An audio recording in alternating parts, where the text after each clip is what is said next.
Fight day started with some warm-ups and workouts. Andrew said that's his routine for fights, to avoid being cold the day of. Andrew got a few boxing rounds in with coach Joey Rodriguez.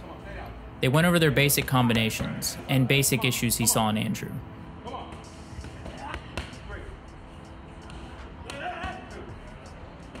Coach Rodriguez kept things simple and let it all flow. When it was all done, Coach gave him some encouraging words, and Andrew went to do some bag work.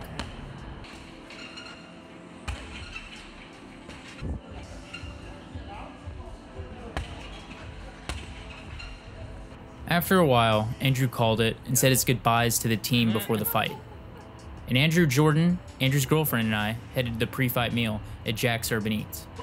There he explained how he was feeling and how he handles food on fight day. I'm good. You know, it's always a little weird eating the day of, just because like you're supposed to, like I was told a while ago by like we had a George Lockhart come in and do a thing, like a seminar kind of deal. And he told Justin Buchholz that you can pretty much eat whatever you want 5 or 6 hours before the fight. Just eat a bunch, which is why I got pretty good turkey and mashed potatoes and some veggies. Just eat a lot and then snack up to the fight. So I'm about 5-6 hours away, so pretty sure I'm following the rules. You know? But it's good to eat, but at the same time, like I don't like to feel full when I'm fighting. Like it's no good. Like no matter how calm you are, there's some nerves. And I don't like to have a full stomach. How far are we out now?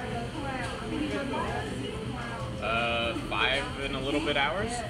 We went on an adventure at Target to get Andrew's hair products to braid his hair before the fight, something Andrew totally did not want to do at the time. Though the products were acquired, eventually, Jordan and Andrew grabbed Starbucks and we headed to Andrew's apartment to prepare for braiding.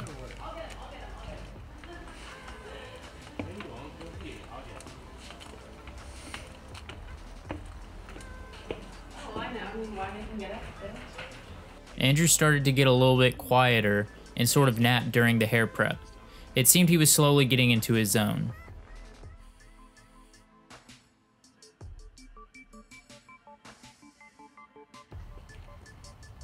After the hair was done, he napped a little bit, and then we got on the road and headed to the venue.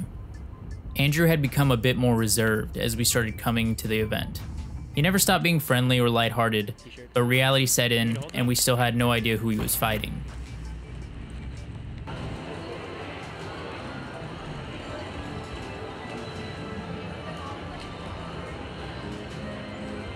We met up with his teammates from Team Alpha Male who were also fighting on the card. Soon they let fighters in to feel out the cage. Andrew's good friend and teammate Andrew Coyne got in there and started to get comfortable. They felt the mat and the give of the cage. For a second, feels good. Noticed the corners of the cage have a ton of give, so I drove Bulldog into a single leg and it pushes his hips to even. It'd be really easy to switch to a double in that. The stage was set, and soon the casino ballroom would be packed with people cheering his name. Then we started our long amounts of waiting. We were led to the locker rooms in the back, and got into the room and built a Team Alpha Male cubby in the back for all the fighters there. So began the cameos of Team Alpha Male alumni supporting their guys. While Andrew got his hands wrapped in small talk strategy with Coach Joey, guys like UFC vets Hector Sandoval and Teruto Ishihara showed up to support their team. He has the blue. I'll go check for you right now. Open?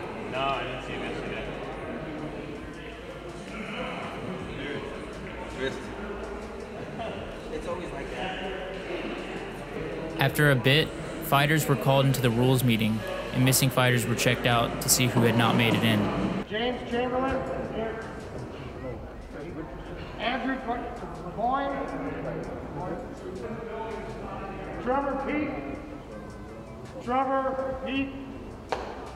One of the fight organizers told Andrew he was up soon, and he went back to start warming up with Coach Joey and the guys.